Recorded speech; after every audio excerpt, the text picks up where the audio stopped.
नमस्कार शेतकरी बंधूंनो, माझे नाव बापूराव साहेबराव मातेरे, राहणार आंबेवणी, तालुका दिंडोरी, जिल्हा नाशिक।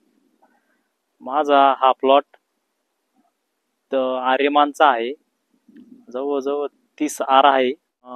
या आर्यमान व्हरायटी एकदम सेटिंग जोरात झालेली आहे। त्या आर्यमान सारखी दुसरी व्हरायटी सेटिंगला एकदम भारी व्हरायटी। याची लागवड जवळजवळ 1 जून 2025 ला केलेली। जवळजवळ हा 1 जूनला प्लॉट लावल्यामुळे जवळजवळ पाऊस आहे ना, जसा लावला तसा चालू झाला। तर जवळजवळ 40 दिवस हा प्लॉट पाण्यामध्ये होता, पण तरी पण मार्गदर्शन असल्यामुळे या प्लॉटला काहीच अडचण आलेली नाही। तर मला मागच्या वर्षी प्लॉटला खूप अडचण आली होती गेरवा सेटिंगला। तर या वर्षी मी जाधव सरांच्या मार्गदर्शनाखाली प्लॉट नियोजन केलेलं आहे। तर मला अतिशय उत्तम प्रतिसाद मिळालेला आहे आणि सेटिंग पण इतकी झालेली आहे की अक्षरशः तो माल पुढं फुगतो की नाही हा प्रश्न पडलेला आहे। गेरवा करपा याच्यावर अतिशय उत्तम पावडरी गेल्यामुळे याच्यावर जो परिणाम व्हायचा आहे तो झालेला नाहीये।